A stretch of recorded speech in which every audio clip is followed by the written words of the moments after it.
नमस्कार, आर्यन खबर पे आपका स्वागत है। मैं हूं दीपक प्रियदर्शी। बिहार के चुनावी साल में नीतीश सरकार एक के बाद एक बड़े फैसले कर रही है। नीतीश कैबिनेट में पिछले हाल के दिनों में कई बड़े फैसले हुए और आज नीतीश कैबिनेट की फिर बैठक हुई जिसमें 24 एजेंडों पर मुहर लगी। कई ऐसे फैसले हैं जिन पर नीतीश सरकार ने अपनी मुहर लगाई है। नीतीश कैबिनेट में 24 एजेंडों पर क्या क्या फैसला हुआ, बता रहे हैं कैबिनेट सेक्रेटरी एस सिद्धार्थ। नगर विकास विभाग ने हमारे जो इंडस्ट्रियल एरिया में जो निर्माण कार्य हैं उसके लिए बिल्डिंग बायलॉ में छूट दी है और रिलैक्सेशन दिया है। इसके तहत जो सेटबैक है बिल्डिंग का, इंडस्ट्रियल एरिया का बिल्डिंग का सेटबैक है, उसमें परिवर्तन किया गया है और एफएआर में भी इसमें परिवर्तन किया गया। पहले एफएआर बहुत सीमित था, एफएआर को संशोधित करते हुए एफआईआर को बढ़ाया गया है और सेटबैक में भी परिवर्तन किया गया है। इसमें एफएआर में बहुत बड़ी राहत दी गई है। अभी एफएआर में 3.5 for municipal and development area है और 5 for CBD and TOD area है। तो एफएआर में बहुत रियायत दी गई है और सेटबैक में भी ये मिनिमम सेटबैक फ्रंट और साइड सेटबैक में भी रियायत दी गई है। याद होगा कि राज्य सरकार ने एक घोषणा की थी, माननीय मुख्यमंत्री जी ने घोषणा की थी, जिसके तहत राज्य स्तरीय पंचायती राज संस्थाओं में ग्राम कचहरी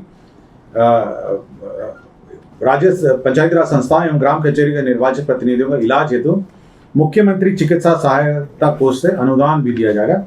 इसकी आज औपचारिक स्वीकृति मंत्रिपरिषद ने दे दी है। कृषि रोड मैप की योजनाएं आज स्वीकृत हुई हैं। इस पहला है केंद्र प्रायोजित प्रधानमंत्री राष्ट्रीय कृषि योजना के तहत मृदा स्वास्थ्य एवं उर्वरता योजना अंतर्गत अनुमंडलीय स्तरीय मिट्टी जांच प्रयोगशाला की स्थापना, जैव उर्वरक एवं कार्बनिक उर्वरक गुणवत्ता नियंत्रण प्रयोगशाला की स्थापना, इसकी आज स्वीकृति दी गई है। कृषि रोड मैप के अंतर्गत ही कृष्णोन्नति योजना के तहत सब मिशन ऑन एग्रीकल्चर एक्सटेंशन योजना, इसकी आज स्वीकृति दी गई है। आज केंद्र प्रायोजित योजना national mission on natural farming अंतर्गत इस योजना की स्वीकृति दी गई है और राज्य योजना कृषि रोड मैप के तहत मुख्यमंत्री गन्ना विकास कार्यक्रम के तहत 49 करोड़ की योजना स्वीकृत की गई है। राज्य में स्वास्थ्य विभाग द्वारा जो राज्य चिकित्सा महाविद्यालय नए नए बन रहे हैं और बहुत सारे बन गए हैं, उसमें स्वास्थ्य सुविधा उपलब्ध कराने हेतु शैक्षणिक पदों पर संविदा के आधार पर नियुक्ति का निर्णय लिया है।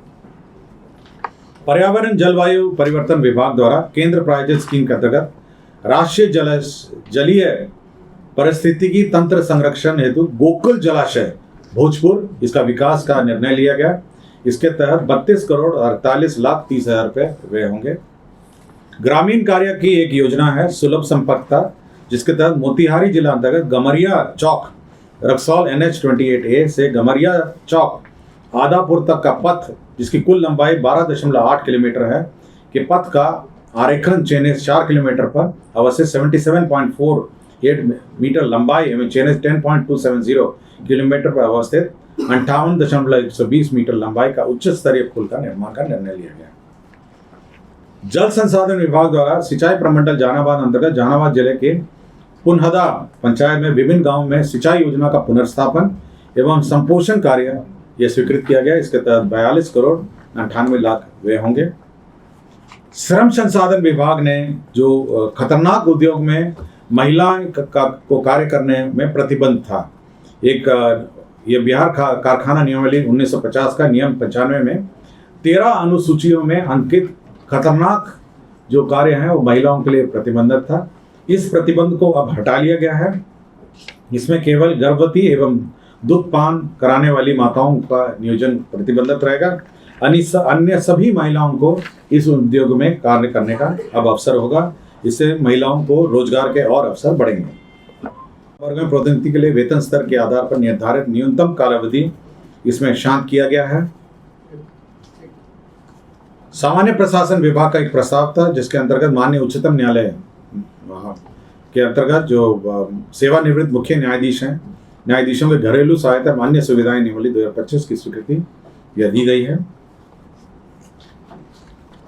निर्वाचन विभाग ने आगामी विधानसभा के चुनाव में मतपत्रों का जो प्रिंटिंग है way message Saraswati press Kolkata में करने का निर्णय लिया है। मंत्रिपरिषद ने संसदीय कार्य विभाग में जो विधानसभा के डायरेक्टर, सभा सचिवालय में जो डायरेक्टर हैं राजीव कुमार निदेशक हैं, उनका नियोजन अवधि समाप्त हो रहा था, उसे 1 वर्ष और बढ़ाया है। गृह विभाग का श्री रमाकांत प्रसाद, सेवानिवृत्त अपर पुलिस अधीक्षक विशेष कार्य बल बिहार पटना, इनका भी कार्य अवधि 1 साल बढ़ाया है। जमीन स्थानांतरण के अररिया जिला अंतर्गत अंचल अररिया, मौजा, रामपुर, कोदरकट्टी में राजकीय चिकित्सा महाविद्यालय में अस्पताल बनाने का निर्णय लिया गया है।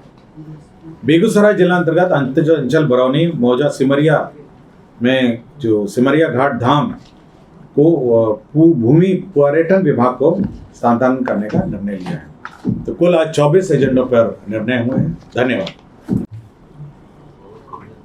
श्रम संसाधन विभाग का एक प्रस्ताव था जिसके तहत एक नई योजना की स्वीकृति दी गई है, जिसका नाम है मुख्यमंत्री प्रतिज्ञा योजना।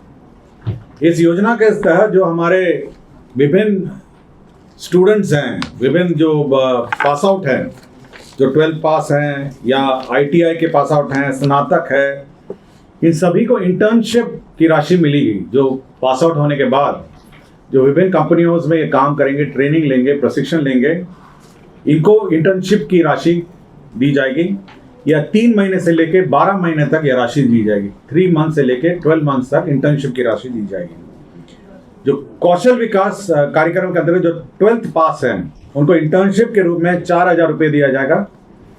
ITI पास, डिप्लोमा पास को 5000, स्नातक है, स्नातकोत्तर का मासिक इंटर्नशिप 6000। अपने गृह जिला के अतिरिक्त किसी भी जिले में कार्य करने हेतु आजीविका सहयोग हेतु मासिक राशि 2000 या तक ये 3 महीने तक का मिलेगा। और राज्य से बाहर इंटर्नशिप हेतु 5000 प्रति माह अतिरिक्त राशि प्रदान की जाएगी। तो ये सभी जो लाभुक हैं, ये DBT के माध्यम से भुगतान होगा, जिसके लिए कमेटी बनाई गई है। ये विकास और ये इंटर्नशिप की राशि जो है, ये हमारे जो इंटर्न्स हैं उनको उनके खाते में सीधी दी जाएगी। कला एवं संस्कृति विभाग की एक नई योजना है, जिसके तहत बिहार राज्य के वरिष्ठ आर्थिक रूप से विपन्न कलाकारों को मासिक पेंशन की योजना अब यह योजना स्वीकृत की गई है। इसके तहत वर्ष 2025-26 में 1 करोड़ रुपए का प्रावधान किया गया है। इसके तहत जो है, ये वरिष्ठ कलाकारों को गरिमामयी जीवन जीने का अधिकार है और अपने जीवन का अधिकांश समय कला संस्कृति की सेवा में समर्पित ये लोग कर चुके हैं। अतः ये सरकार ने निर्णय लिया है, इन सभी उत्कृष्ट कलाकारों को 3000 रुपये मासिक पेंशन की राशि यह दी जाएगी। इसके लिए कुछ गाइडलाइंस भी है। आयु सीमा कलाकार की युवा कम से कम 50 वर्ष या उससे अधिक होनी चाहिए। इनका आय का भी, इनकम का भी इनका लिमिट है कि 1,20,000 से अधिक नहीं होना चाहिए। और अनुभव जिला, राज्य स्तर पर पारंपरिक, शास्त्रीय, चाक्षुष एवं प्रदर्शन कला क्षेत्र में न्यूनतम 10 वर्ष का सक्रिय योगदान होगा। तो ये कलाकारों के लिए बहुत महत्वपूर्ण आज योजना स्वीकृत की। संस्कृति विभाग का एक और आज नई योजना का इसमें स्वीकृत हुआ है। इसमें जो हमारे दुर्लभ कला हैं, समृद्ध संस्कृति विरासत, दुर्लभ एवं विलुप्त प्राय कला को संरक्षित करने का भी राज्य सरकार ने लिया है, जिसमें विलुप्त प्राय लोक गाथाएं हैं, विलुप्त प्राय लोक नाट्य हैं, विलुप्त प्राय लोक नृत्य हैं, विलुप्त प्राय लोक संगीत हैं और विलुप्त लोक प्राय वाद्य यंत्र हैं। तो सभी प्रकार के जो ये हैं हमारे जो विलुप्त प्राय कलाएं हैं, उसको संरक्षित करने के लिए 2 वर्षों का इन लोगों ने प्रशिक्षण कार्यक्रम भी रखा है और इसके तहत 1,11,60,000 रुपये इसके तहत व्यय होंगे। इसमें शास्त्रीय कला भी है और विलुप्त प्राय चित्रकला भी है। और इसमें गुरु को प्रोत्साहन राशि है 15,000, संगीतकार को है प्रोत्साहन राशि 7,500 और शिष्यों को प्रोत्साहन है 3,000 रुपये। तो जो भी हमारे विलुप्त प्राय हमारे जो कलाएं हैं, उसको संरक्षित करने के लिए राज्य सरकार ने निर्णय लिया है और इसके लिए नई योजना स्वीकृत की गई। तो आपने देखा कि नीतीश कैबिनेट ने जितने फैसले किए हैं, उन फैसलों के बारे में एस सिद्धार्थ ने बताया। अभी पिछले हफ्ते ही नीतीश कैबिनेट ने, नीतीश कुमार ने तकरीबन 46 एजेंडे पर भी मुहर लगाई थी और एक के बाद एक बड़े फैसले कर रहे हैं। जाहिर सी बात है, जब बिहार विधानसभा का चुनाव है और जब तक चुनाव आचार संहिता नहीं लग जाता तब तक उससे पहले नीतीश सरकार चाहती है कि जनहित में जितने बड़े फैसले हो सकते हैं किए जाए। वीडियो देखने के लिए धन्यवाद।